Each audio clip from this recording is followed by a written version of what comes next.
A first-class cabin, 30,000 feet in the air, becomes the battleground for a clash of power and prejudice. When a decorated black CEO, a titan of the tech industry, decides to treat herself to the luxury she's earned, she's met with the sneering contempt of a flight attendant who sees her skin color before he sees her ticket. He tries to humiliate her, to put her in her place, in front of an audience of the world's elite, but he has no idea who he's dealing with. In the next few minutes, his life will be systematically dismantled, his career torched, not by shouting or anger, but by the quiet, cold, and calculated response of a woman who doesn't just play the game. She owns the whole damn board. The hum of the Rolls-Royce engines on the Singapore Airlines Airbus A380 was a lullaby for the privileged. In the exclusive first-class suites, a realm of hushed tones, polished burr walnut and free-flowing Dom Perignon, every passenger was cocooned in their private universe. Dr. Evelyn Reed, founder and CEO of the billion-dollar tech firm Athena Innovations, settled into her poltrona Frau leather armchair. She wasn't a flashy person by nature, but after securing a landmark deal in Singapore that would revolutionize renewable energy storage, she had decided to indulge. This wasn't just a flight, it was a victory lap in a gilded cage in the sky. Evelyn, at 42, possessed a quiet intensity that often unnerved those who underestimated her. Her hair was styled in elegant, intricate braids that cascaded over the shoulders of her tailored silk blouse. Her dark, intelligent eyes, currently scanning a financial report on her tablet, missed nothing. She was the only black woman in the first-class cabin, a fact she was accustomed to, but one that still registered with a familiar, low-level hum of awareness. The flight attendant assigned to her section introduced himself as Mark. He was tall, with a Ken doll haircut and a smile that was technically perfect but held no warmth. It was a smile designed for a brochure, not for genuine human connection. When he first approached Evelyn's suite, his eyes flickered over her, a micro-expression of surprise or perhaps assessment, before landing on the half-empty glass of champagne the pre-boarding crew had served. "Can I get you something else to drink, ma'am?" he asked, his tone clipped, efficient, but lacking the deference he had just shown the older white gentleman in the suite across the aisle. "The champagne is lovely, thank you," Evelyn replied, her voice smooth as velvet. "I'll just have some still water for now, please." Mark nodded, a curt, almost dismissive gesture. He returned a few moments later with a bottle of Evian, but instead of pouring it for her as he had for others, he simply placed it on the console beside her with a plastic cup, not the crystal glass the other passengers had. It was a small thing, a tiny tear in the fabric of first-class service, but it was deliberate. It was a message. You are not the same as them. Evelyn noted it, filed it away, but said nothing. She had fought too many real battles in hostile boardrooms to be derailed by the petty power plays of a flight attendant. She was tired, and she wanted to enjoy her flight back to San Francisco. An hour into the flight, after the meal service began, Mark's behavior escalated from subtle slights to more overt disrespect. When taking her order, he seemed to be rushing her, tapping his pen impatiently on his notepad. He recommended the most basic option on the menu, the grilled chicken, without even mentioning the lobster thermidor or the pan-seared sea bass that were the highlights of the menu. "I think I'll have the lobster," Evelyn said calmly, not looking up from her tablet. Mark's smile faltered for a fraction of a second. "An excellent choice, ma'am," he said, the ma'am now sounding more like a veiled insult than a term of respect. When the meal was served, the gentleman across the aisle received his with a flourish. Mark explained each component of the dish, refilled his wine glass, and fussed over the placement of his cutlery. For Evelyn, the plate was delivered with a perfunctory thud. No explanation, no offer of a wine pairing. He turned to leave before she could even ask for a pepper grinder. "Excuse me," Evelyn's voice cut through the air, not loud but sharp with an authority that made Mark freeze. He turned back, his irritation barely masked. "Yes? I'd like some black pepper, please." He let out a put-upon sigh and retrieved a grinder from the galley. He ground a small amount onto her lobster, and then, with a pointed look, placed the grinder on her table.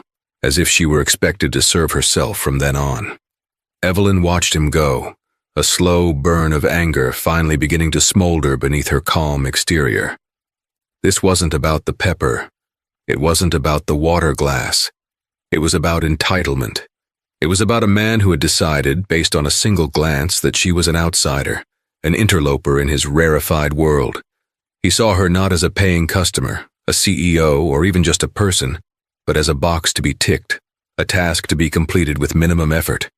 Across the aisle, the older gentleman, a man named Arthur Haddington, a retired federal judge, was watching the interaction over the top of his newspaper.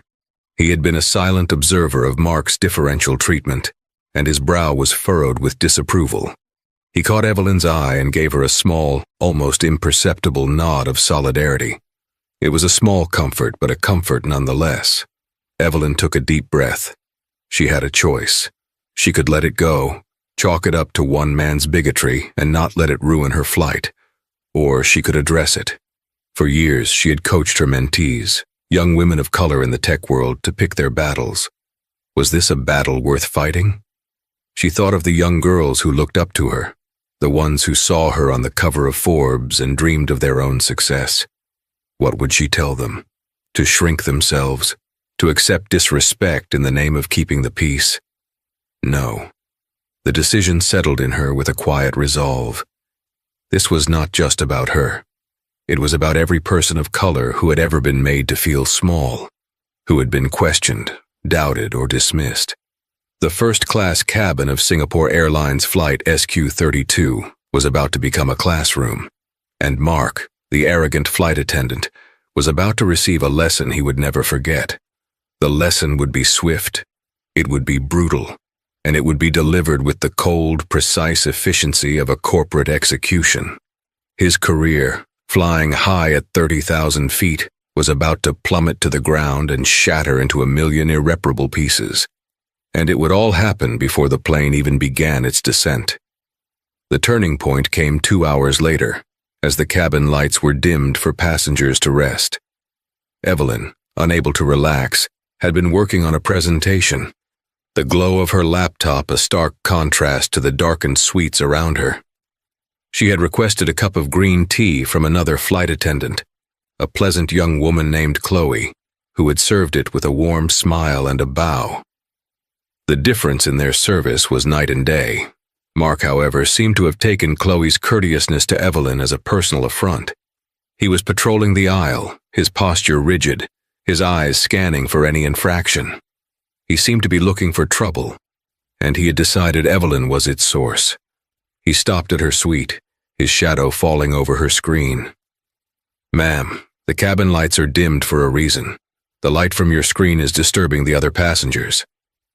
Evelyn looked around. The suites were designed for privacy. The walls were high. The nearest passenger, Judge Haddington, was sound asleep, his eye mask firmly in place. The claim was patently absurd.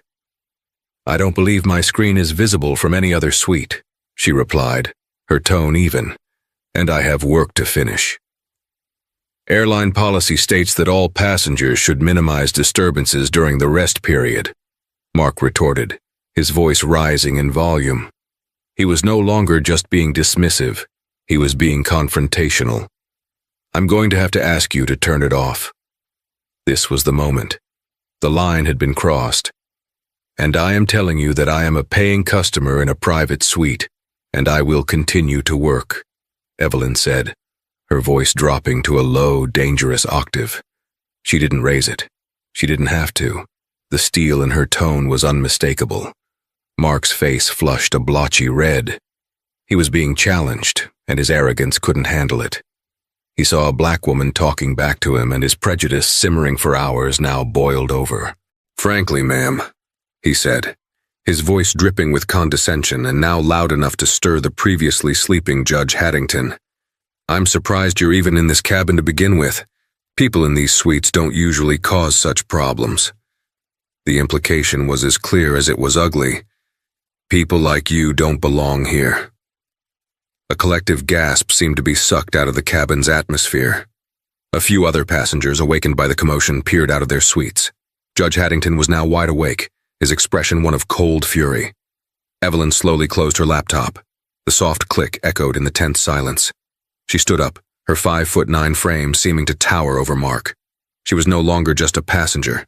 She was Dr. Evelyn Reed, CEO, a woman who commanded boardrooms and dismantled corporate empires with a single, well-placed word. "What did you just say to me?" she asked, her voice quiet, but every syllable was a shard of ice. Mark, realizing he had an audience, made a fatal mistake. He doubled down. "I find it hard to believe that you can afford a ticket for this cabin. I'm going to need to see your boarding pass. Now." He held out his hand, a smug, triumphant look on his face. He thought he had her cornered. He thought he would expose her as a fraud, someone who had snuck into first class, and he would be the hero who had rooted her out. The cabin was now fully awake. The drama was unfolding, and everyone was watching. Evelyn didn't even flinch. She simply stared at him, a look of profound pity in her eyes. "You have my name. You have my suite number. You have the passenger manifest. If you have a question about my ticket, you are free to check it through the proper channels with the purser. But you will not address me in this manner again. I am the senior flight attendant in this section," Mark snapped, his authority now a shield for his bigotry. "And I am asking to see your boarding pass. And I am refusing." The standoff was absolute. The air crackled with tension. Then a new voice entered the fray. "That will be quite enough, young man." Judge Haddington had stepped out of his suite. He was an imposing figure, even in his airline-issued pajamas, with a mane of white hair and a voice that had silenced courtrooms for 40 years. "This woman is Dr. Evelyn Reed," he announced, his voice ringing with authority.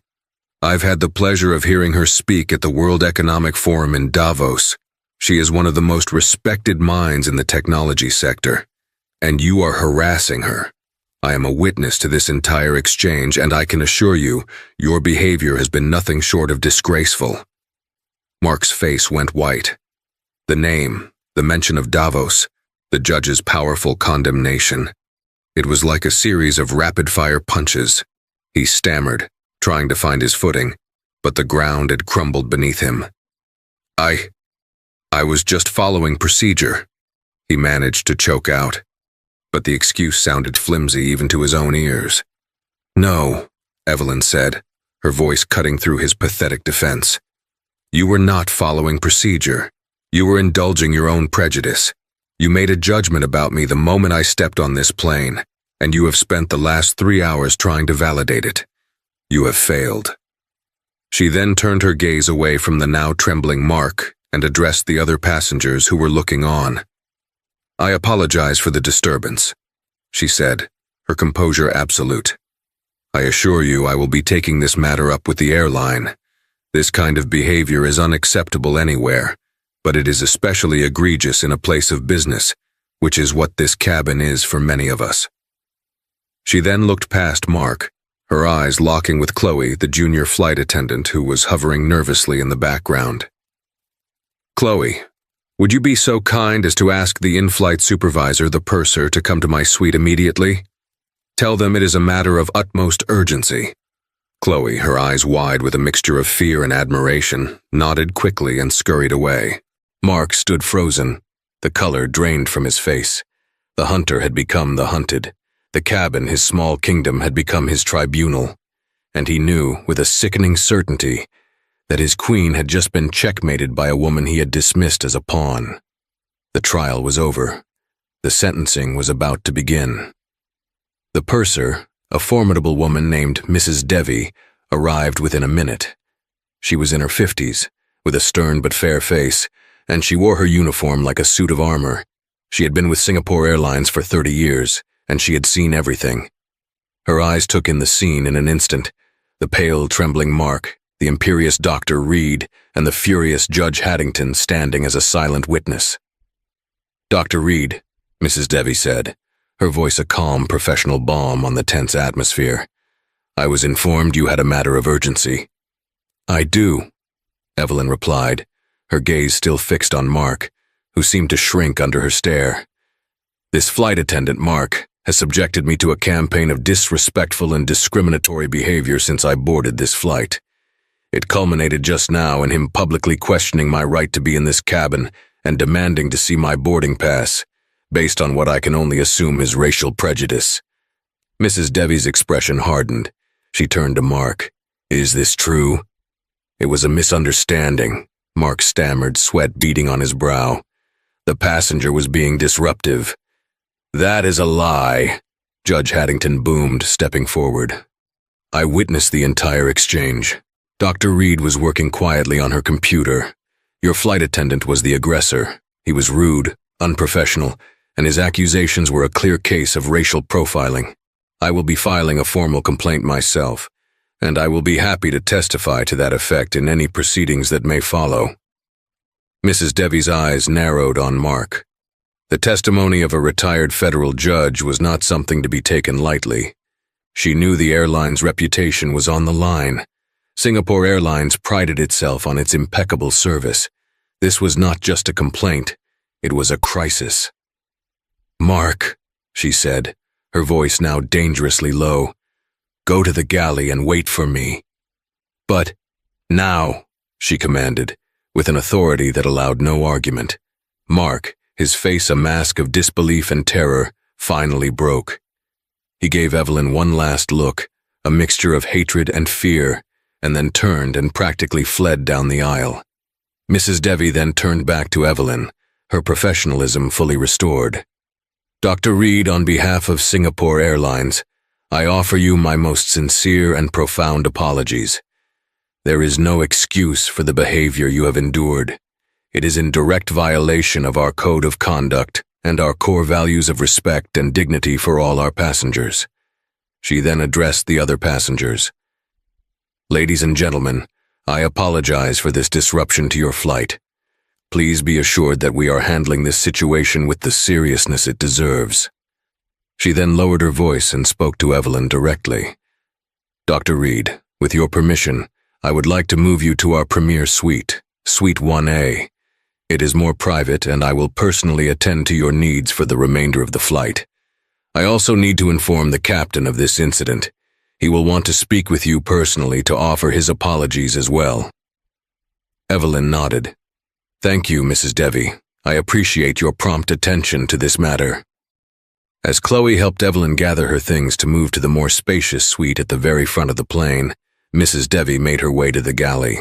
The conversation that followed was not for public ears, but the outcome was soon apparent. About 15 minutes later, Mark emerged from the galley. He was no longer wearing his uniform jacket. His face was ashen. He walked the length of the first-class cabin, a walk of shame to retrieve his personal bag from a locker. He didn't look at anyone. He couldn't. The weight of dozens of pairs of eyes was crushing him. Mrs. Devy stood at the front of the cabin, her arms crossed, watching him. "You will remain in the crew rest area for the remainder of the flight," she said, her voice loud enough for everyone to hear. "You are relieved of all duties. A security team will meet you at the gate in San Francisco. Do you understand?" Mark nodded mutely, his humiliation complete. His career, his pride, his entire identity, which had been so wrapped up in the prestige of his uniform, had been stripped away from him in a matter of minutes. He had tried to put a black woman in her place, and in doing so, he had lost his own. A short while later, Captain Lim, a man with silvering temples and a kind, weary face, came to Evelyn's new suite. He apologized profusely, his shame and anger at his crew members' behavior palpable. "Dr. Reed," he said, his voice heavy with sincerity, "I have been a captain with this airline for 25 years, and I have never been so appalled.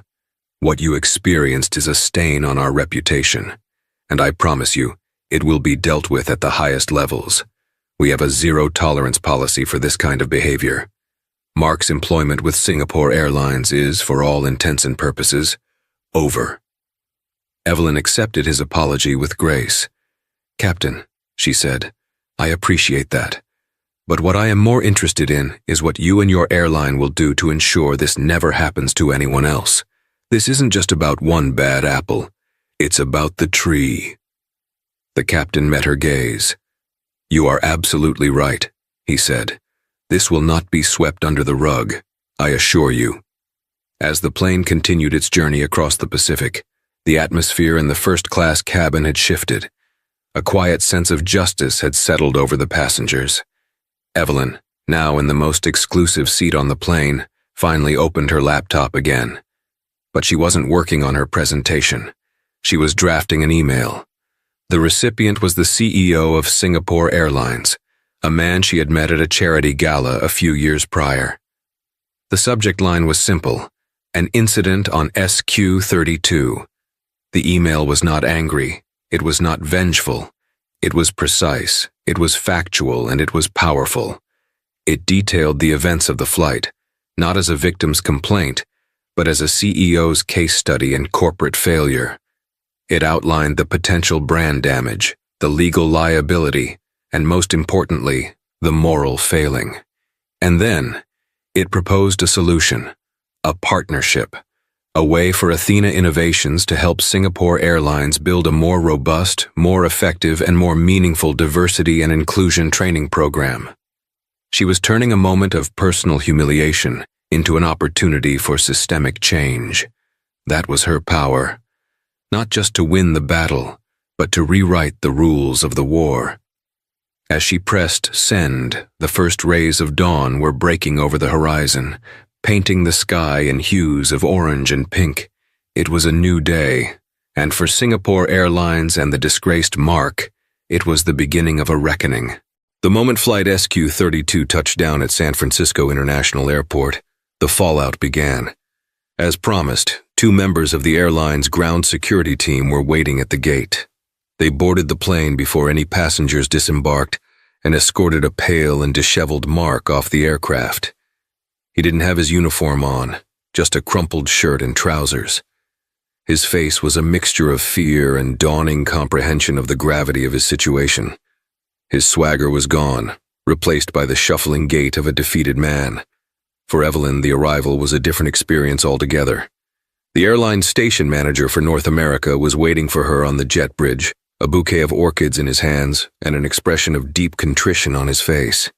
He apologized again, profusely, and assured her that a private car was waiting to take her wherever she needed to go.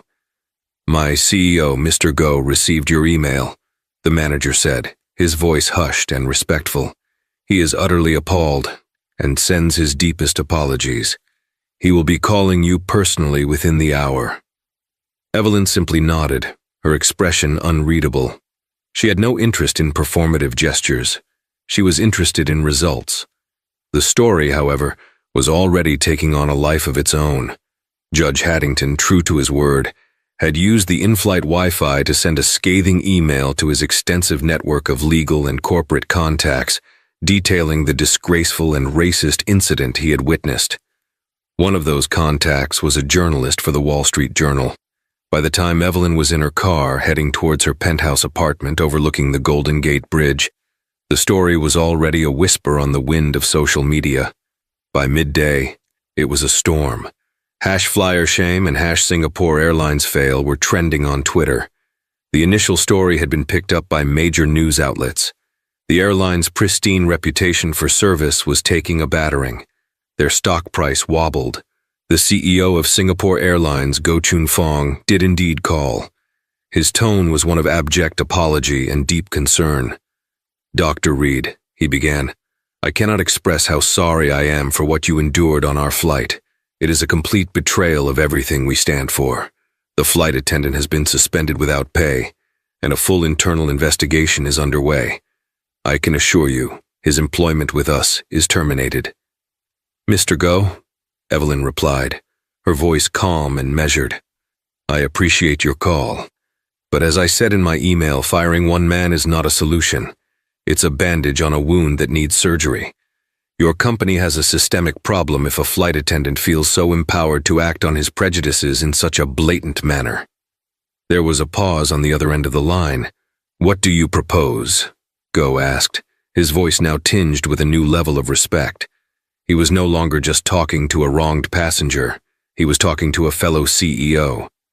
"I propose a meeting," Evelyn said.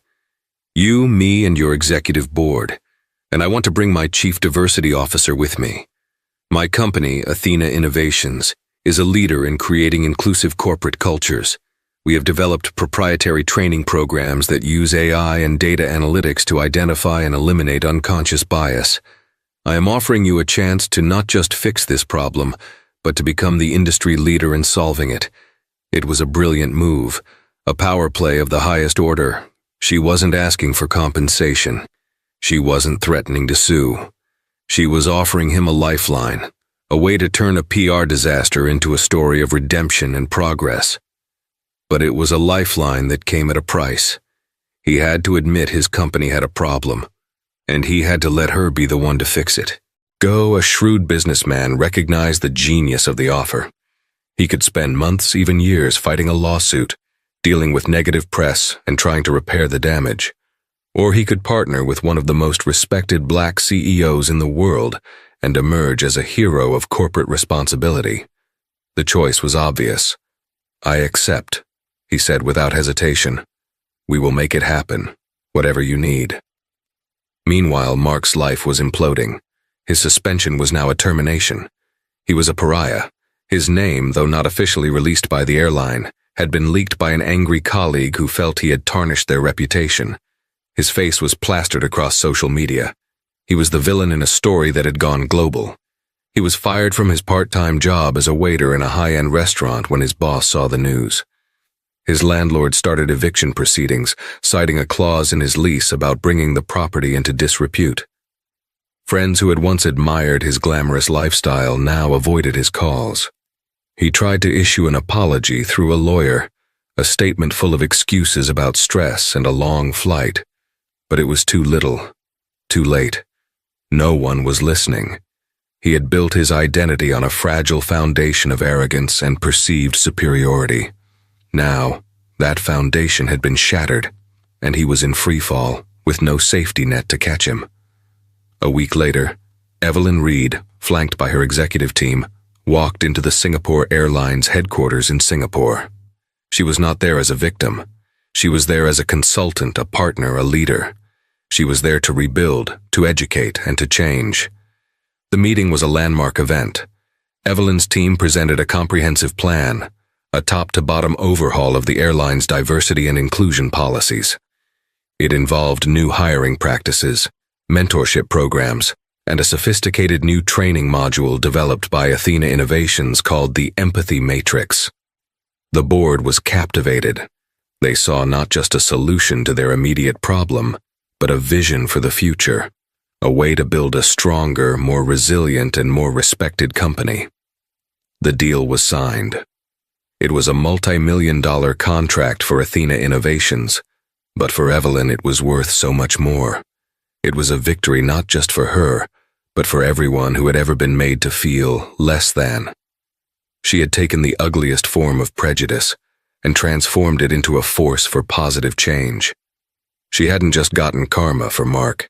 She had rewritten the code for an entire industry, and that was a power far greater than any first-class ticket could ever buy.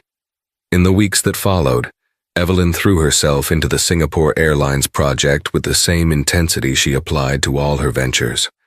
The work was a balm, a way to channel the lingering sting of the incident into productive action. But even for a woman as formidable as Evelyn Reed, the emotional echoes of the confrontation remained. One evening she was having dinner with her younger sister, Maya, a successful pediatrician. Maya had seen the fire in Evelyn's eyes since they were children, a determination to prove wrong a world that often saw them as less than. "You know," Maya said, swirling the wine in her glass, "for all your success, for all the mountains you've moved, sometimes I think people forget you're still human. Did it get to you, what that man said?" Evelyn paused, her fork hovering over her plate. She rarely showed vulnerability, seeing it as a luxury she couldn't afford in the cutthroat world of tech. But with Maya, the armor could come off. "It wasn't the words themselves," Evelyn admitted, her voice softer than usual. "It was the familiarity of it, that assumption that I couldn't possibly belong. It's the same look I got when I was the only black girl in my advanced physics class. The same tone I heard from venture capitalists who told me my ideas were interesting, but niche. It's a constant low-level hum of doubt that you have to fight against every single day. And for a moment on that plane, I was just tired of fighting. She looked out the window at the twinkling lights of the city. But then I got angry, and my anger is a far more useful emotion than my exhaustion. Maya reached across the table and squeezed her hand. Well, your anger is about to retrain an entire airline. I'd say that's pretty damn useful. Evelyn smiled, a genuine warm smile that reached her eyes. The support of her sister, the unwavering belief of her family, was the true source of her strength. It was the foundation upon which her empire was built. For Mark, there was no foundation left to stand on. His life had been systematically dismantled with a terrifying speed and efficiency. The viral nature of the story meant his name and face were now infamous. He was unemployable in any customer-facing role, certainly in any premium brand. The life of globe-trotting glamour he had so cherished was gone forever. He was forced to move out of his trendy apartment and into a dingy one-room flat in a less desirable part of the city. He sold his designer clothes and his watch to pay the rent. His days were a monotonous blur of scrolling through job sites, facing rejection after rejection, and replaying the events of that fateful flight over and over in his mind. He was consumed by a bitter, impotent rage. In his version of the story, he was the victim.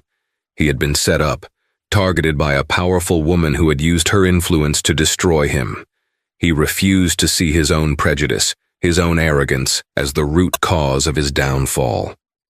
He saw Evelyn Reed not as a person he had wronged, but as a symbol of a world that was changing in ways he couldn't accept. A world where the old hierarchies he had so comfortably inhabited were being torn down.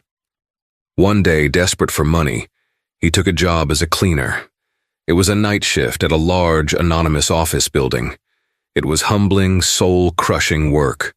One night, as he was emptying the trash in a deserted boardroom, he looked up at the wall. It was lined with framed magazine covers, celebrating corporate success. And there she was, Dr. Evelyn Reed on the cover of Forbes. The headline read, "The Architect of the Future, How Evelyn Reed is Building a More Inclusive World." Mark stared at the image, at her powerful, confident gaze. And for the first time, a crack appeared in his wall of self-pity. He saw the chasm between their two realities. She was on the cover of Forbes, changing the world. He was emptying her trash. It wasn't a moment of redemption. It was a moment of stark, cold, and brutal clarity. He hadn't been destroyed by her. He had been destroyed by his own reflection, by the ugliness she had forced him to see in himself. The arrogance, the prejudice, the petty need to feel superior. It was a poison he had carried within him, and on that flight he had finally administered it to himself. The echoes of the incident rippled outwards, affecting others on the flight as well. Judge Haddington became an even more vocal advocate for corporate accountability, using the story as a powerful example in his lectures on ethics. Chloe, the junior flight attendant, was promoted. Her quiet competence and empathy had been noted by Mrs. Devi, and she was fast-tracked into a leadership training program. She became a passionate advocate for the new Athena Innovations training modules, a living example of the kind of employee the airline wanted to nurture. The passengers who had witnessed the event were left with a lasting impression. They had seen a real-time demonstration of cause and effect, of arrogance and consequence. They had seen a woman of color refuse to be silenced, and they had seen an institution forced to reckon with its failings. The story became a legend in the frequent flyer community, a cautionary tale whispered in airport lounges and corporate jets. It was a reminder that in the modern world, power had new definitions. It wasn't just about wealth or status. It was about influence, integrity, and the courage to demand respect. And on Flight SQ-32, Evelyn Reed had shown them all what true power looked like. 6 months later, Evelyn Reed stood on a stage at the Singapore Airlines Global Town Hall meeting. Behind her, a giant screen displayed the words, "The Polaris Initiative." It was the name she had chosen for the new, comprehensive diversity and inclusion program she had designed and implemented. Polaris, the North Star, a constant guide. She addressed an audience of thousands of employees, from pilots and cabin crew to baggage handlers and executives. Her voice was strong, her message clear. For too long, we have talked about diversity as a box to be ticked, a quota to be met, she said, her gaze sweeping across the vast auditorium. Today, we redefine it. Diversity is not our weakness, it is our strength. Inclusion is not a policy, it is our culture. Respect is not a courtesy, it is our cornerstone. The Polaris Initiative was a resounding success. The Athena Innovations training modules, powered by sophisticated AI, were revolutionary. They used interactive scenarios based on real-life incidents to help employees identify and confront their own unconscious biases in a safe, non-judgmental environment. The program was so effective that other airlines, and even companies in other industries, began to inquire about it. Evelyn had not just created a solution for one airline. She had created a new industry standard. Athena Innovations launched a new multi-billion-dollar corporate training division, and Evelyn Reed's reputation as a visionary leader was cemented. She had turned one of the most demeaning experiences of her life into her greatest professional triumph. One afternoon, she was flying to London to oversee the launch of the Polaris Initiative with British Airways. As she settled into her first-class suite, Suite 1A, her new preferred seat, the purser, a man she didn't recognize, came to greet her. "Dr. Reed," he said with a genuine warmth and respect that was now standard practice. "Welcome aboard. It is an honor to have you with us. The captain and the entire crew are so inspired by your work. You have changed our company for the better." Evelyn smiled. This was the real victory, not the downfall of one arrogant man, but the uplifting of thousands. And what of Mark? His life had found its new, bleak equilibrium. The cleaning job had become permanent. His world had shrunk to the size of his tiny apartment and the deserted office building he cleaned each night. The glamour, the travel, the sense of importance, it was all a distant, painful memory. He no longer raged.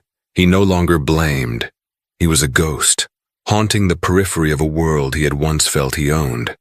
Sometimes, late at night, as he wiped down the gleaming glass of a boardroom table, he would catch his own reflection.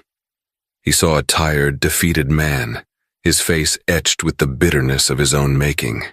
The Ken doll smile was gone, replaced by a permanent sneer of self-loathing. He had once flown at 30,000 feet, convinced he was above everyone else. Now, he was on his hands and knees, scrubbing the floors of the world he had once looked down upon. It was a long, slow, and agonizing fall from grace, and he had no one to blame but himself. Evelyn, soaring above the clouds, looked out at the endless expanse of blue. She thought of the journey, the battles, the scars, and the victories. She had faced down prejudice and turned it into progress. She had taken a moment of ugliness and used it to create a legacy of respect. Her flight was smooth, the service impeccable, the future bright. She had not just earned her seat in first class, she had redefined what it meant to fly. And that was a legacy that would never be grounded. The arrogant flight attendant was a forgotten footnote in her incredible story, a stark reminder that true power isn't about looking down on others, but about lifting the world up. 3 years passed. The world turned, and the ripples from Flight SQ-32 continued to expand, transforming from a splash into a steady, powerful current. The Polaris Initiative was no longer just a corporate training program. It had become a global movement. What started at Singapore Airlines was now the gold standard for dozens of Fortune 500 companies, a testament to Evelyn Reed's unwavering vision. Athena Innovations had become synonymous with a new, more empathetic form of capitalism. And Dr. Reed was no longer just a tech CEO. She was a global thought leader, a humanitarian. Her work had not gone unnoticed. Tonight she was in New York, the guest of honor at the United Nations Global Leadership Gala, where she was receiving the prestigious Beacon of Change Award for her contributions to promoting social equity and inclusivity in the corporate world. She stood on the grand stage of the General Assembly Hall, the iconic green marble podium behind her, looking out at a sea of diplomats, world leaders, and titans of industry. In her speech, she didn't recount the ugly incident that had been the genesis of her mission. She didn't need to. Instead, she spoke of the future. She spoke of building bridges, not walls. She spoke of seeing potential in every individual, regardless of their background. True strength, she concluded, her voice resonating with quiet power, is not measured by the heights we climb for ourselves, but by the number of people we lift up with us. The applause was thunderous, a sustained ovation that seemed to shake the very foundations of the hall. As she stepped down from the stage, clutching the heavy, elegant award, she felt a profound sense of gratitude. The journey had been arduous, but the destination was more meaningful than she could have ever imagined. Later, at the reception, she was surrounded by well-wishers. A prime minister complimented her vision. A famous philanthropist wanted to partner with her foundation. A young activist wept as she thanked Evelyn for being an inspiration. It was overwhelming, humbling, and a world away from the woman who had once been made to feel like she didn't belong. As the evening wound down, Evelyn decided to skip the waiting car and walk the few blocks back to her hotel, accompanied by her security detail. The crisp autumn air of New York was invigorating, and she wanted a moment to herself to process the magnitude of the night. The route took them past a large, modern skyscraper, its lobby a brightly lit cavern of glass and steel. As they passed, a team of night cleaners was at work inside, their movements methodical and almost invisible to the bustling city outside. And then Evelyn stopped. Her security guard, a large, watchful man named David, tensed immediately. "Dr. Reed, is everything all right?" Evelyn didn't answer. Her gaze was fixed on a man inside the lobby. He was pushing a large, industrial floor polisher, his back to the window. He was thinner than she remembered. His shoulders slumped with a weariness that seemed bone-deep. His hair, once a perfect Ken doll coif, was now thinning and unkempt. As he turned to maneuver the machine, the harsh fluorescent light caught his face. It was Mark. The sight didn't trigger anger or a sense of triumph in Evelyn. It was more akin to finding a faded, forgotten photograph from a distant chapter of her life.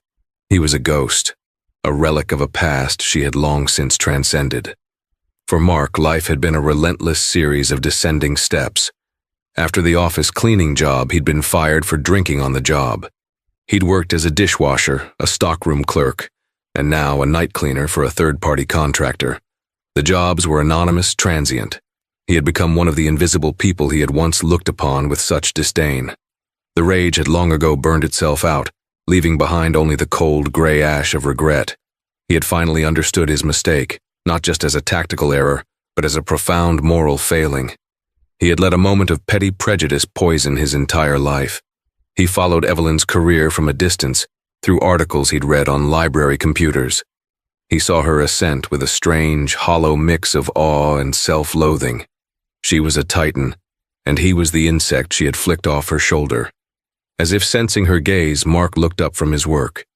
His eyes, dull and lifeless, scanned the street outside, and then they locked with hers.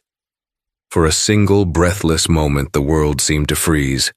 The bustling noise of New York faded away. It was just the two of them, separated by a pane of glass that might as well have been the chasm between worlds. He recognized her instantly. How could he not? She was the architect of his ruin and the face of his every regret. His mouth fell slightly open. The floor polisher hummed, forgotten in his hands. He saw her, not in a silk blouse on a plane, but in an elegant couture gown, holding a prestigious award, flanked by security. She was everything he had once pretended to be, powerful, respected, at the center of the universe. Evelyn held his gaze for a second longer. In her eyes there was no hatred, no pity, no satisfaction.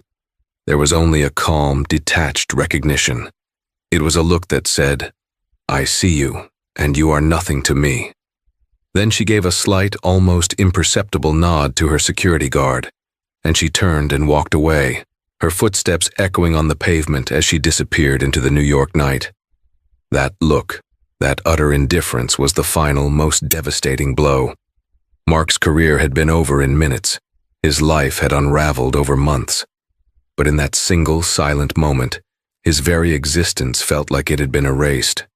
Her anger would have meant he still mattered. Her pity would have meant she still thought of him. Her indifference was the true karma. It was the realization that he was not even a footnote in her story anymore. He was just the blank space on the page. He stood there for a long time, long after she was gone, the floor polisher still humming, a lonely sound in the vast, empty lobby. The next day, Evelyn was in her hotel suite, mentoring a young woman named Kemi, the first recipient of the Polaris Initiative's university scholarship. Kemi was a brilliant, ambitious computer science major from a low-income neighborhood in Brooklyn, and her eyes shone with the same fire Evelyn recognized in herself. "Sometimes," Kemi said, her voice full of a nervous energy, "it feels like the world is designed to tell you no. How do you keep fighting?" Evelyn looked out the window at the city below. She thought of the journey, of the battles won and the ghosts left behind. "You don't fight the no," Evelyn said, her voice warm and full of wisdom. "You build a yes so powerful, so resounding, that it drowns out all the other noise. You build a world where you belong, and you invite as many people as you can to join you there." She smiled, the past forgotten, the future her only focus.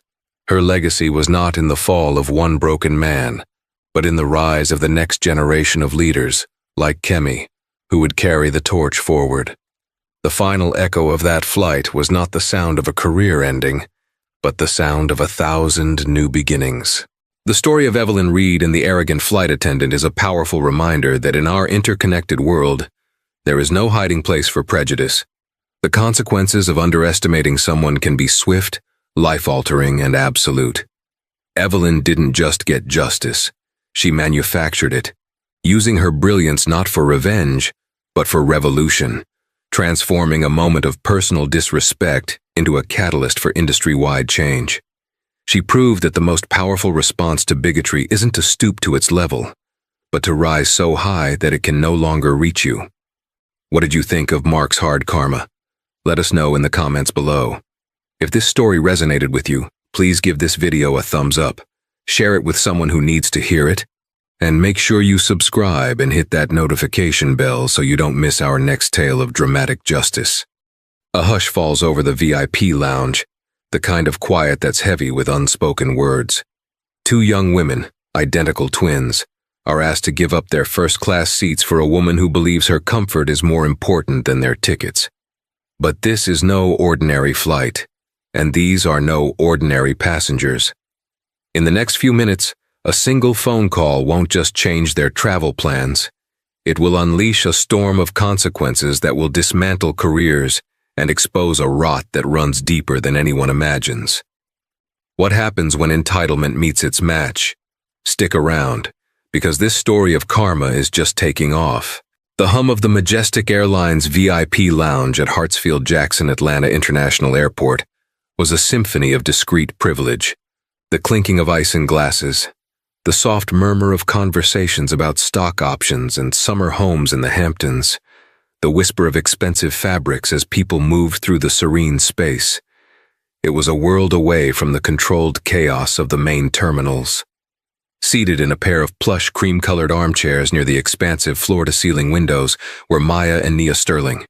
At 24, they were striking. Identical twins, they shared the same high cheekbones, luminous dark skin, and eyes the color of rich dark chocolate.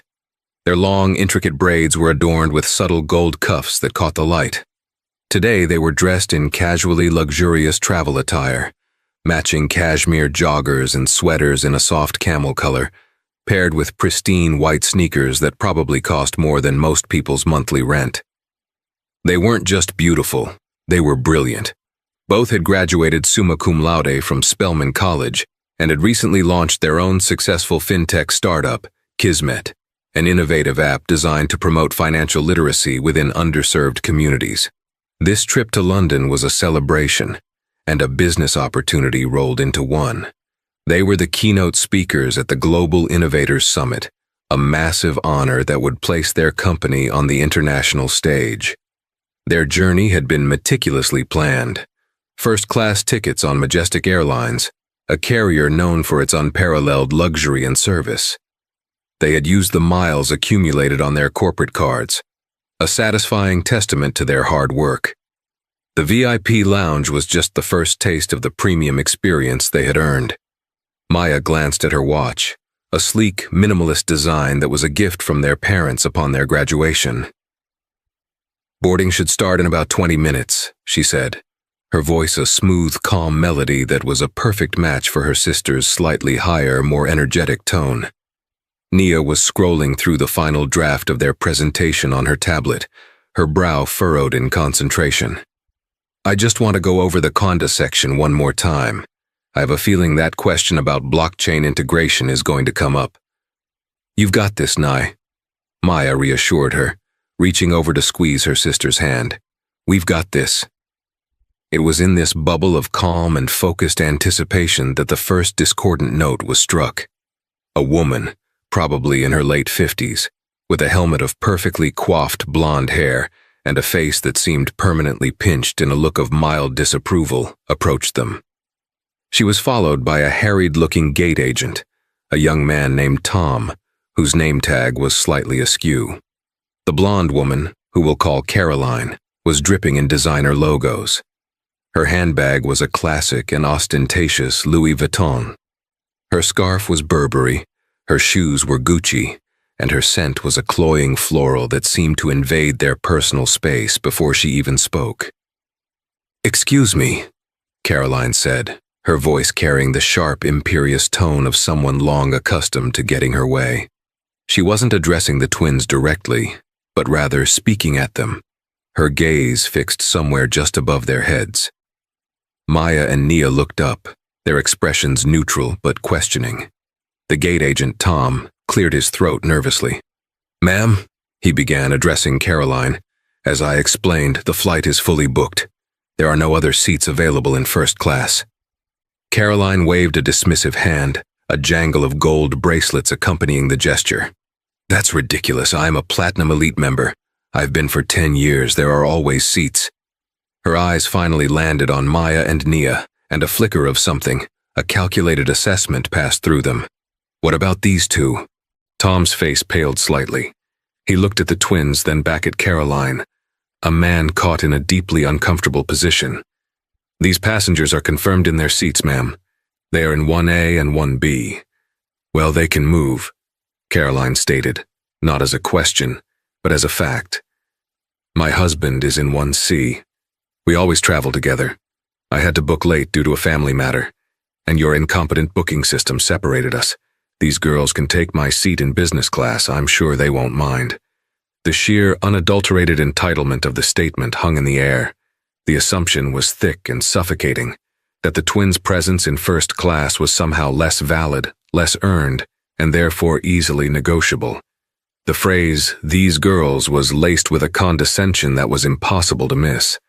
Maya felt a familiar hot surge of anger, but she tamped it down, replacing it with an icy calm she had perfected over years of navigating spaces where her presence was questioned. She was the diplomat, the cool head. Naya, on the other hand, was the fire. Her eyes narrowed, and she placed her tablet down on the table with a deliberate, sharp tap. "I'm sorry," Naya said, her voice deceptively sweet. "But I think we do mind. We booked these specific seats months ago." Caroline's perfectly plucked eyebrows shot up. She seemed genuinely shocked that they had spoken, let alone disagreed. "Well, I'm sure Majestic Airlines can offer you some compensation.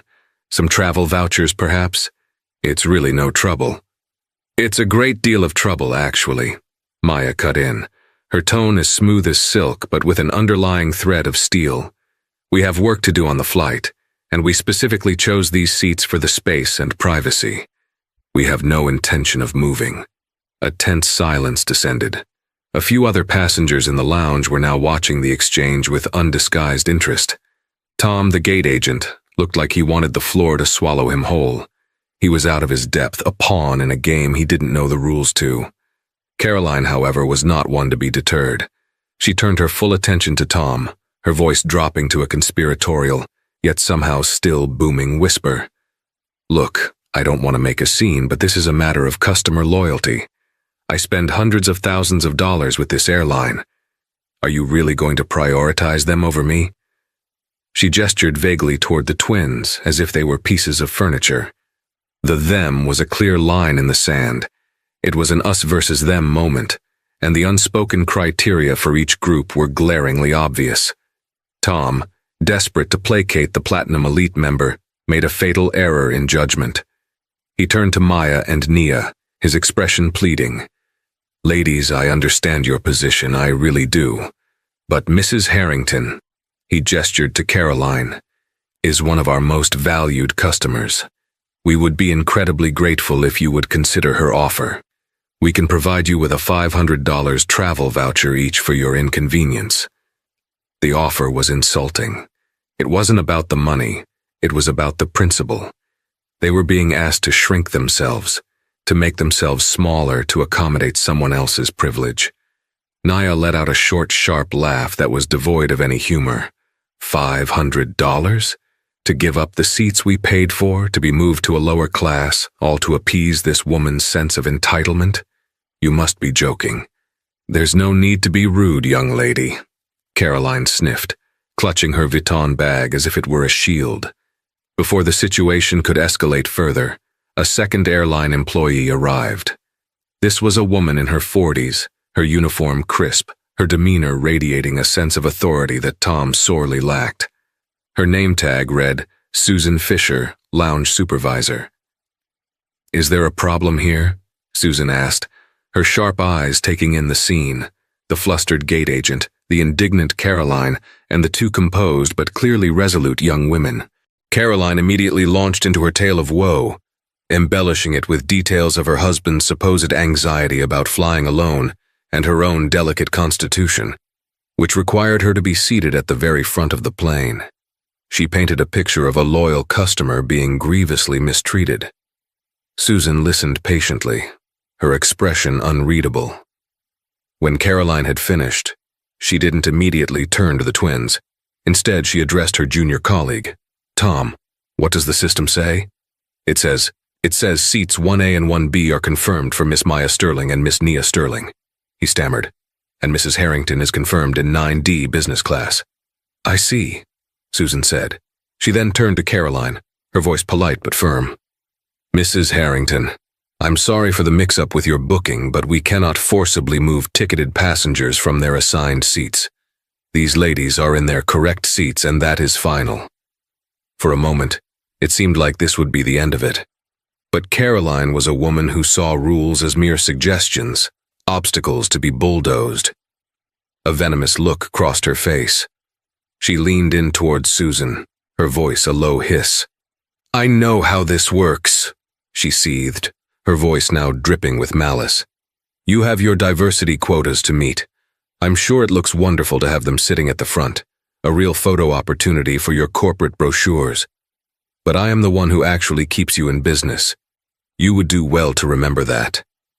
The accusation, so vile and so baseless, sucked the air out of the immediate vicinity.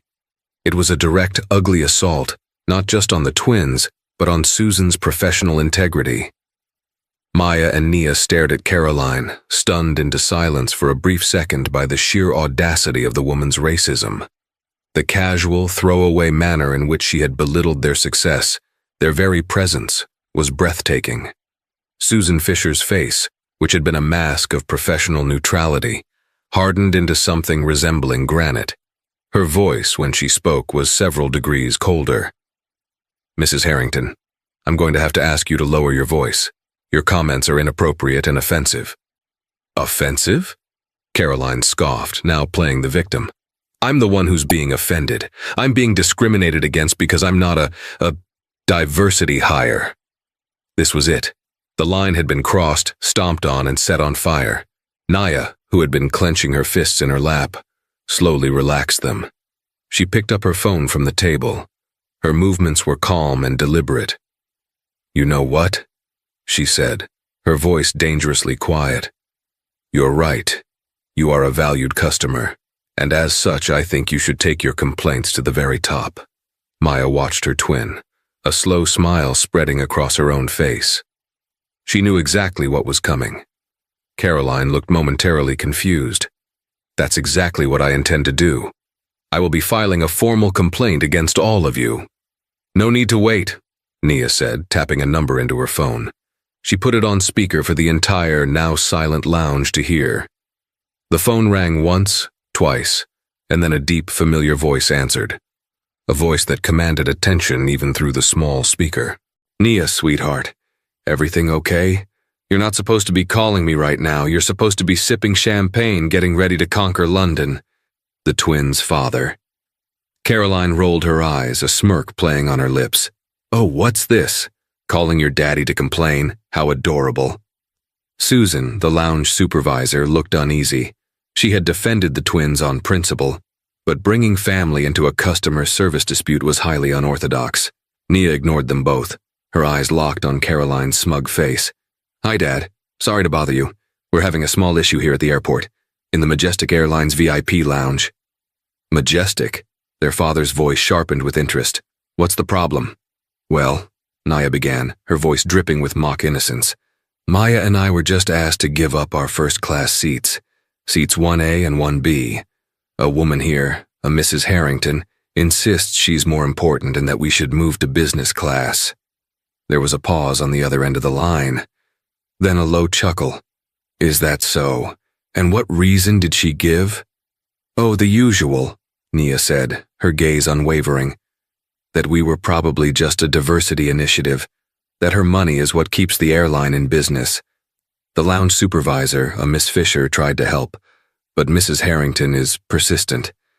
She also mentioned something about our presence being a photo opportunity for the company's brochures.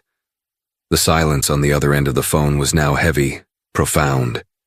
The atmosphere in the lounge had shifted. The air crackled with tension. Everyone was listening. Caroline's smirk began to falter. There was something in the confident, unhurried way Nia was conducting this conversation that was deeply unsettling. Finally, the voice came back on the line, and it was transformed. It was no longer the warm, affectionate tone of a father. It was the cold, incisive voice of a man who wielded immense power. Nia, he said, his words precise and chillingly calm.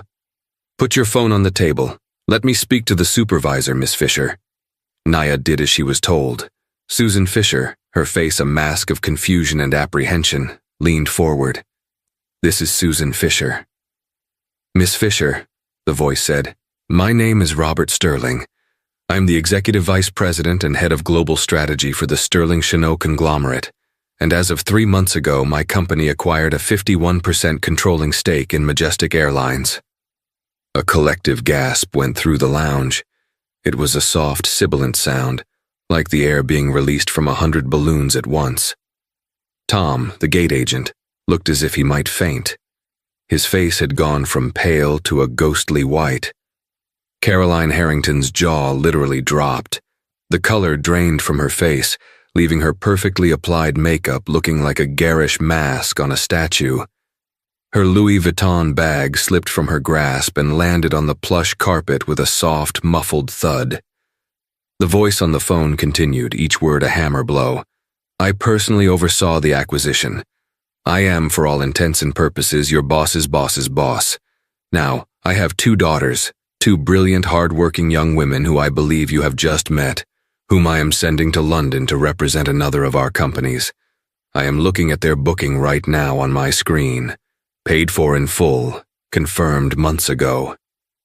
He paused, letting the weight of his words sink in. So, Miss Fisher, Robert Sterling continued, his voice now dangerously soft, I'd like you to explain to me in detail why a Platinum Elite member's sense of entitlement and her frankly disgusting racist commentary is being given more weight than the confirmed paid-for tickets of 2 of my passengers. Or to put it another way, why is your team attempting to kick my daughters out of their seats? The silence that followed was absolute. The symphony of privilege had ceased. There was only the sound of a single, devastating question hanging in the air. awaiting an answer that could and would change everything. The story continues from the exact moment the bombshell dropped. The silence in the Majestic Airlines VIP lounge was no longer serene. It was suffocating. Every eye was fixed on the small phone sitting on the table, from which the voice of Robert Sterling, the new de facto owner of the airline, had just laid waste to Caroline Harrington's world. Susan Fisher, the lounge supervisor, was frozen for a heartbeat. Her mind, trained to handle irate customers and logistical nightmares, struggled to process the seismic shift in the power dynamic. The entitled passenger she was managing wasn't just a nuisance. She had just insulted the daughters of the man who now owned the entire company. The young women she had defended on principle were the heiresses to the very airline she worked for. She swallowed hard, her professionalism kicking in like a well-oiled machine, albeit a machine that had just been hit by a truck. "Mr. Sterling," she began, her voice remarkably steady despite the tremor she felt in her hands. I apologize. There seems to have been a grave misunderstanding." "There is no misunderstanding, Miss Fisher." Robert's voice cut through the speaker, sharp and clear. "I heard Mrs. Harrington's comments quite clearly, repeated by my daughter. Diversity initiative. Photo opportunity. Am I quoting that correctly?" Susan's eyes flickered towards Caroline, who was now a pathetic tableau of shock. Her mouth was still agape, her face a blotchy canvas of red and white. She looked utterly deflated, the blustering entitlement replaced by a dawning, sickening horror. "Yes, sir," Susan said, her voice barely a whisper. That is what she said." "And your other employee, Tom," Robert continued, his tone relentless. "He offered my daughters a paltry $500 voucher to acquiesce to this woman's racist demands. Is that also correct?" Tom, who had been trying to blend into the expensive wallpaper, flinched as if he'd been physically struck. All he could manage was a weak, terrified nod. "I see," Robert said. The two words were laden with a finality that was terrifying. "Miss Fisher, I want you to do 3 things for me right now. First, you will personally escort my daughters to their seats, 1A and 1B, and ensure that their pre-flight experience is, from this moment forward, flawless. Second, you will inform Mrs. Harrington that her ticket on this flight has been canceled, effective immediately." Caroline let out a small, strangled gasp. "You can't do that," she squeaked, her voice a caricature of its former imperious tone. "I can," Robert's voice boomed from the phone. "And I have. Her Platinum Elite status has also been revoked permanently. We will, of course, refund the full price of her ticket. We are not thieves, but Majestic Airlines has a zero-tolerance policy for the kind of behavior she has exhibited today, a policy that, as of this phone call, will be rigorously and unflinchingly enforced." He wasn't finished. "The third thing, Miss Fisher, is for you and for Tom. You will both report to the Majestic Airlines corporate headquarters in Atlanta tomorrow morning at 9 a.m. sharp. You will ask for David Cheneau. He is my partner and the new CEO of this airline. He will be expecting you. He will be conducting a full review of this incident and the customer service protocols at this lounge." The implication was clear. This was not just about one incident. This was about a systemic failure. Tom looked like he was about to be physically ill. Susan, however, straightened her back. She had been caught in the crossfire, but she had, however weakly, tried to do the right thing. She met the invisible gaze of the man on the phone with a flicker of defiance. "Mr. Sterling," she said, her voice gaining a sliver of its former strength. "I understand. We will be there." "Good," Robert said. His tone softened almost imperceptibly as he addressed his daughters. "Maya, Nia, I'm sorry this happened. This is not the standard I expect. This is not the company I am building. Go and enjoy your flight. We'll talk when you land. I love you both." "We love you too, Dad," Maya said softly, a mix of pride, shock, and relief washing over her. The call ended, plunging the lounge back into a thick, awkward silence. The drama was over, but the fallout was just beginning. Susan Fisher was the first to move. She turned to Caroline Harrington, her expression now a mixture of pity and professional disdain. "Mrs. Harrington," she said, her voice crisp, "I believe you heard the man. Your ticket has been cancelled. I must ask you to leave the lounge. A member of our staff will escort you to the main terminal, where you can make alternative travel arrangements." The fight had completely gone out of Caroline. The bluster, the arrogance, it had all evaporated. She was just a woman in a designer scarf, stripped of her assumed power, facing a very public and very brutal humiliation. She fumbled to pick up her handbag, her hands shaking. She didn't look at the twins.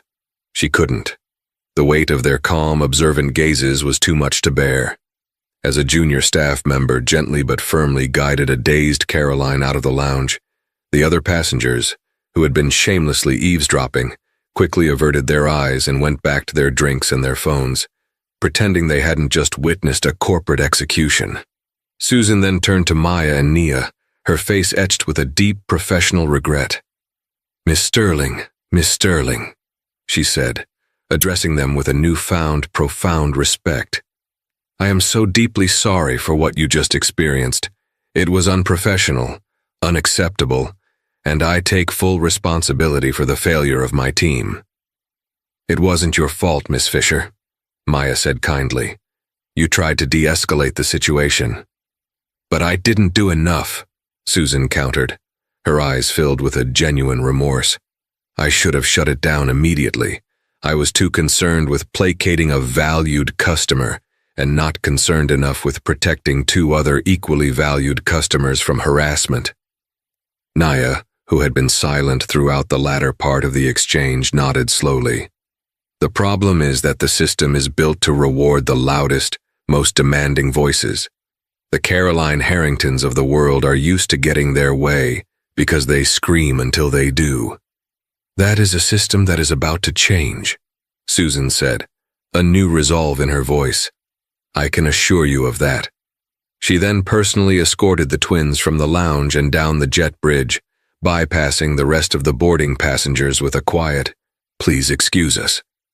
As they stepped onto the aircraft, the cabin crew, who had clearly already received a message, greeted them with an almost reverential deference. "Welcome aboard, Miss Sterling," the purser said, her smile wide and genuine. "We're so honored to have you flying with us today. Please let me show you to your seats." As they settled into the spacious pods of 1A and 1B, a flute of chilled vintage champagne was immediately placed in each of their hands. The purser leaned in conspiratorially. "Your father has already called ahead," she whispered. "He's upgraded the entire first-class cabin to the presidential service menu. The Dom Perignon is on ice, and the chef is preparing the caviar service as we speak." Maya and Nia looked at each other over the rims of their glasses, a silent communication passing between them. It was a strange, bittersweet victory. They had stood their ground, and the consequences for their antagonist had been swift and severe. But the incident had left a sour taste in their mouths. It was a stark reminder that for all their success, for all their brilliance and hard work, their right to occupy a space could still be questioned in the ugliest of terms. As the plane pushed back from the gate, Naya looked out the window. She saw a lone figure being escorted out of the terminal by airport security.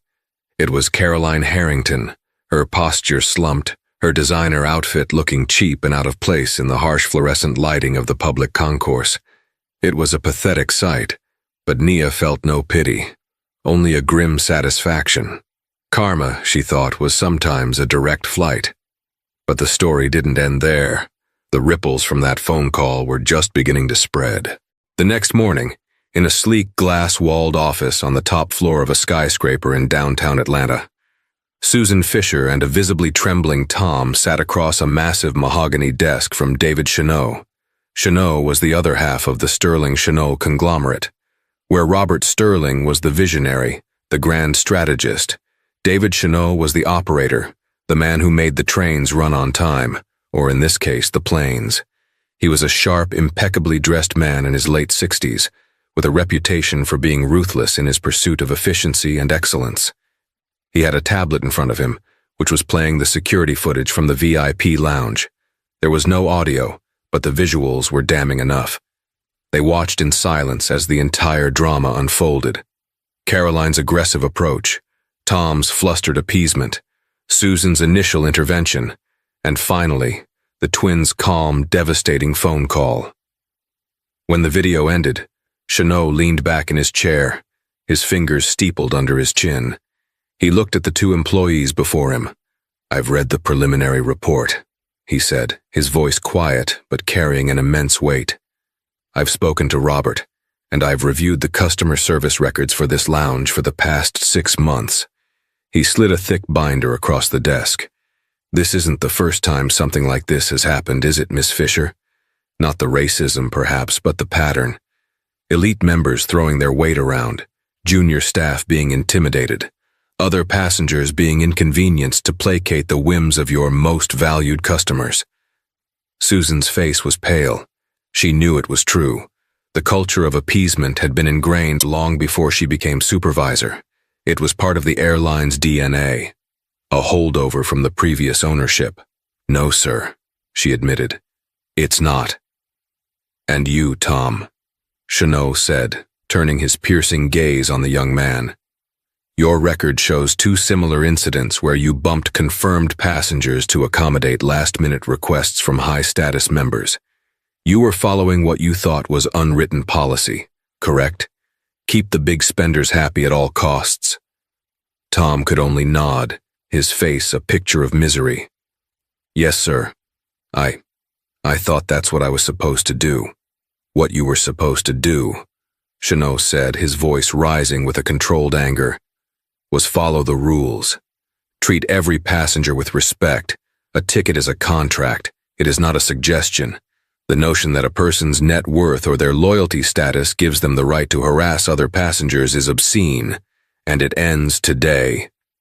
He stood up and walked to the window, looking out over the sprawling city. "Robert and I didn't buy this airline as a vanity project. We bought it because we saw an opportunity to build the best damn airline in the world. And that doesn't just mean having the newest planes or the most comfortable seats. It means having the best service. And the best service is rooted in one thing: respect." He turned back to face them. "As of today, the entire management team at the Hartsfield-Jackson VIP lounge is being replaced. You included, Miss Fisher." Susan's heart sank. She had expected a reprimand, perhaps a demotion.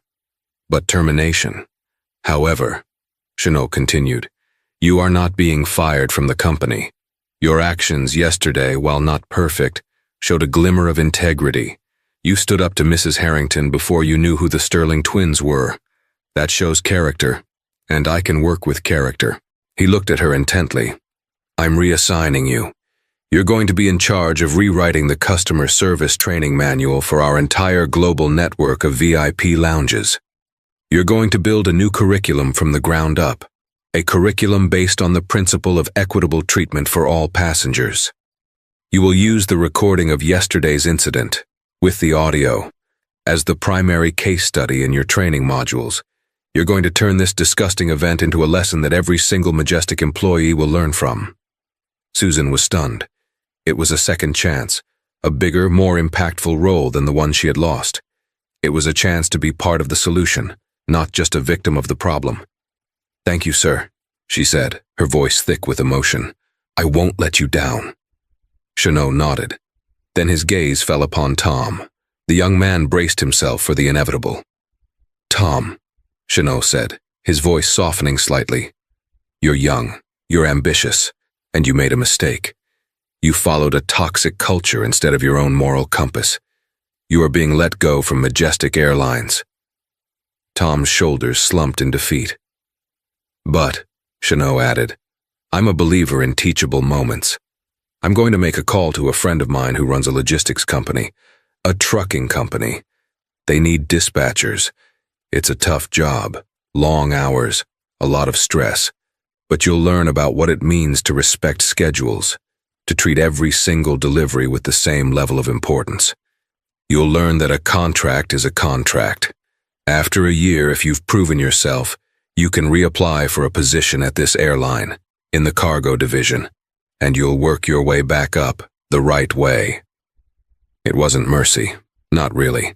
It was a form of corporate purgatory, a chance at redemption, but one that would be hard-earned. Tom, to his credit, accepted his fate with a newfound humility. "I understand, sir. Thank you." As Susan and Tom left the office, their futures irrevocably altered, David Cheneau picked up his phone. He had one more call to make. He dialed the number for the legal department. "It's Cheneau," he said. "That incident yesterday. The passenger, Caroline Harrington. Yes, her. I want you to draft a letter to her husband. He's a senior partner at the law firm of Sullivan and Cromwell, isn't he? One of our primary legal counsels for corporate acquisitions." He paused, a cold, predatory smile spreading across his face. "Yes, that's the one. I want the letter to inform him that due to the deeply unprofessional and reputationally damaging actions of his wife towards members of our board, we will be terminating our multi-million-dollar retainer with his firm, effective immediately. And I want you to include a transcript of the conversation from the lounge. Let him see exactly what kind of liability his wife has become." The karma wasn't just personal. It was about to become very, very corporate. The phone call that had gotten a lounge team fired was now about to cost a prestigious law firm one of its biggest clients, all because one woman couldn't stand the thought of two young, successful black women sitting in front of her on a plane. The ripples were turning into a tidal wave. The fallout from the phone call was far from over.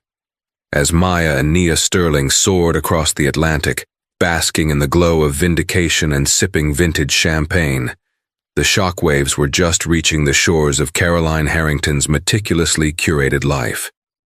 And they were about to hit with the force of a tsunami. Caroline's husband, Jonathan Harrington, was a man who inhabited the rarefied air of corporate law.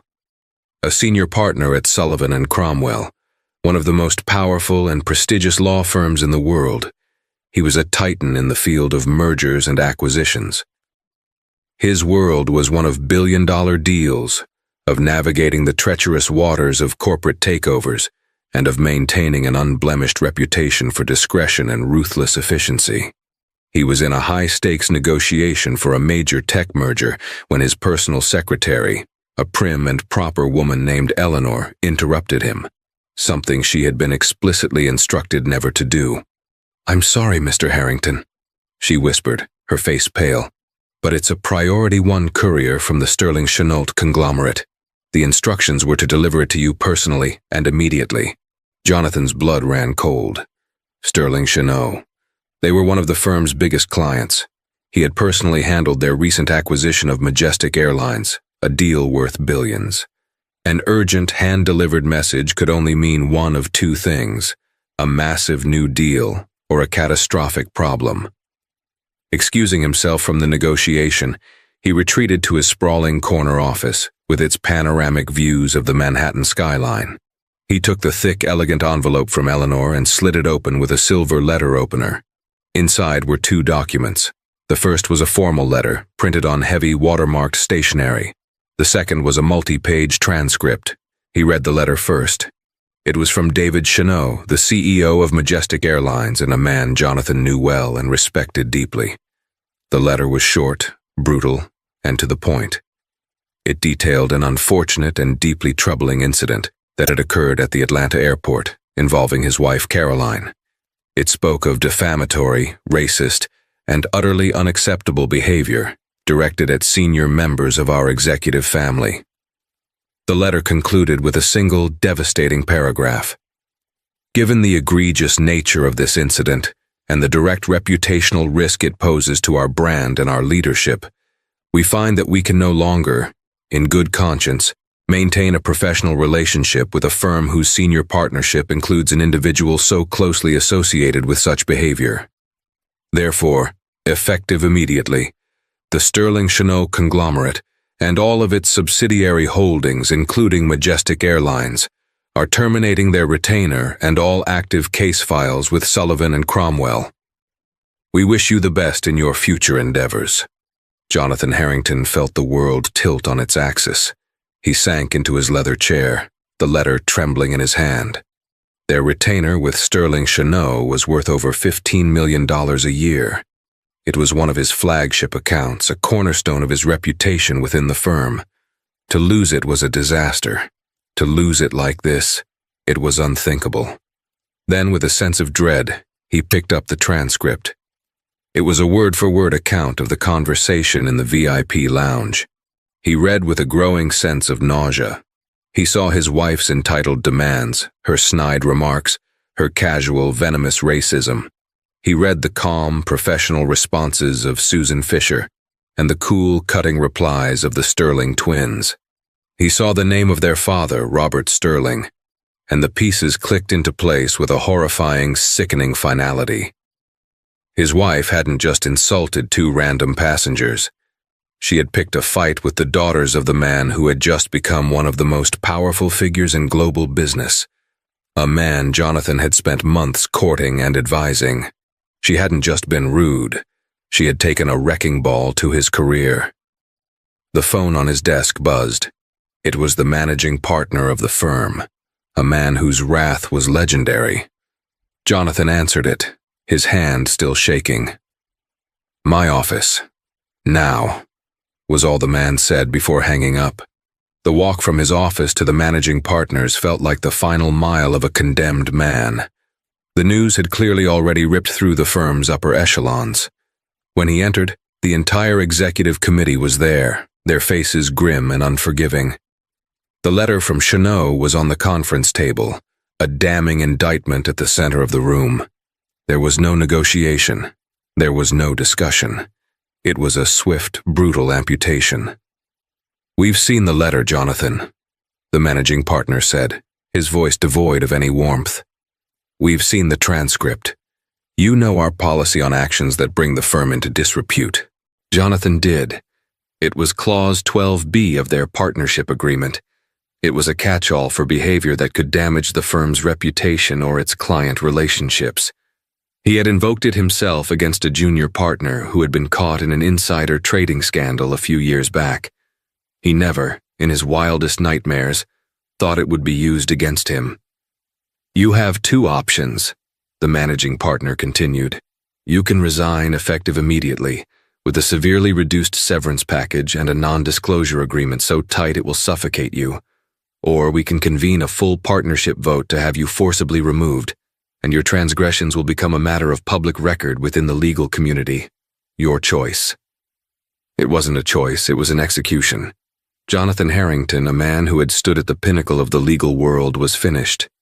He had been brought down not by a rival firm or a failed deal, but by the petty, bigoted arrogance of his own wife. He resigned.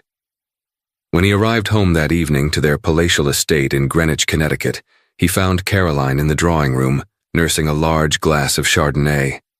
She was still fuming, still playing the victim. "You will not believe what happened to me today, Jonathan," she began, her voice shrill. "I was treated so disrespectfully. These two girls and their father. They had me thrown off the plane, my platinum status gone. Can you imagine the humiliation?" Jonathan looked at her. He looked at her perfectly manicured nails, her expensive yet tasteless designer clothes, her face flushed with wine and indignation, and for the first time in their 30 years of marriage, he saw her with perfect clarity. He saw the ugliness beneath the polished veneer. He saw the rot of entitlement that had finally, irrevocably, poisoned their lives. He placed his briefcase on the antique mahogany table. He took off his suit jacket and folded it neatly over a chair. Then he looked at her, his eyes as cold and dead as a winter sky. "Caroline," he said, his voice dangerously quiet, "I know what happened. I received a letter and a transcript." Her ranting faltered. "A letter? From who?" "From David Cheneau," he said. "And as a result of your humiliation, my firm has lost its $15 million a year contract with his company. And as a result of that, I have lost my job." Caroline stared at him, her wine glass frozen halfway to her lips. "What? What are you talking about?" "I'm talking about the fact that you, with your petty prejudices and your monumental arrogance, have single-handedly destroyed my career," he said, his voice rising with each word. The career that paid for this house. The career that paid for your clothes, your cars, your clubs, your entire pointless existence. He was shouting now, a raw, primal scream of a man whose world had crumbled to dust. Those girls you tried to bully? Their father is Robert Sterling. He owns the airline, you imbecile. You didn't just insult some passengers, you declared war on a titan, and you used my name, my reputation, as your weapon.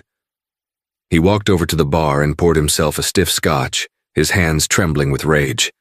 I've been forced to resign. I'm a pariah at the firm I helped build. Our life as we know it is over. The invitations will stop. The fair weather friends will disappear. The club memberships will be revoked. We're ruined, Caroline, and it's all your fault. The truth, stark and brutal, finally penetrated Caroline's bubble of self-pity. The color drained from her face. The wine glass slipped from her fingers and shattered on the marble floor, the red wine spreading like a pool of blood. But the karma train had not yet reached its final destination. There was one more stop. A week later, in London, Maya and Nia Sterling delivered the keynote address at the Global Innovators Summit. They were a sensation. Their presentation on Kismet and the future of inclusive financial technology was met with a thunderous standing ovation. They were confident, articulate, and brilliant. They fielded questions from the world's top venture capitalists and tech journalists with an ease and intelligence that belied their years. After the summit, they were approached by a representative from the philanthropic arm of the Sterling Cheneau conglomerate. Their father and David Cheneau had been so impressed by their vision and so appalled by the incident at the airport that they had decided to act. The board has approved a new initiative, the representative explained. It's called the Majestic Grant for Emerging Innovators. It's a $10 million fund to support startups founded by women and people of color. And we would like you two to be on the selection committee. Maya and Nia were speechless. It was an incredible opportunity, a chance to pay their success forward on a massive scale. But there was more. The representative smiled. Furthermore, Majestic Airlines is launching a new advertising campaign. The theme is The New Face of First Class. It's about celebrating the diverse, brilliant, and accomplished people who fly with us. It's about showing that luxury and success are not the exclusive domain of one type of person. She slid a portfolio across the table. Inside were the mock-ups for the campaign. The lead photo, slated to be on billboards in every major city, on the cover of every in-flight magazine, and on the homepage of their website, was a stunning shot of two beautiful, confident, intelligent black women, sitting in seats 1A and 1B, laughing together as they worked on their laptops. The tagline beneath the photo was simple, elegant, and powerful. Majestic Airlines. The journey is your destination. Your seat is earned. Maya and Nia looked at the photo, and then at each other. They saw the irony, the poetry, the perfect karmic justice of it all. The very thing Caroline Harrington had so maliciously accused them of being, a photo opportunity for a corporate brochure, had become a reality. But it wasn't a token gesture. It was a statement. It was a paradigm shift, broadcast to the world. Their image would now be the symbol of the new Majestic Airlines, a brand that stood not for exclusionary privilege, but for earned inclusive excellence. Caroline Harrington had tried to have them removed from the front of the plane. Instead, they had become the face of the entire airline. And somewhere, in a quiet, lonely mansion in Greenwich, a disgraced lawyer and his humiliated wife would see that picture. They would see it online, in newspapers, on television. They would be unable to escape it. And every time they saw the radiant, successful faces of Maya and Nia Sterling, they would be reminded of the day that a single hateful act of prejudice had brought their entire world crashing down. The phone call hadn't just gotten a team fired, it had dismantled an empire of entitlement, and in its place it had built a monument to justice. This story is a powerful reminder that the world is changing. The old guards of entitlement and prejudice are finding that their privilege is no longer a shield. It's a story about standing your ground, knowing your worth, and the incredible, often poetic ways that karma can balance the scales. The actions of one woman, steeped in arrogance, created a ripple effect that she could never have imagined, proving that true power isn't about the status you inherit, but the character you show. If this story resonated with you, if you believe in the power of karma and the importance of standing up against injustice, please hit that like button, share this video with someone who needs to hear it, and subscribe to the channel for more true life stories of drama, twists, and ultimate justice. Your support helps us continue to bring these important narratives to light. Thank you for watching.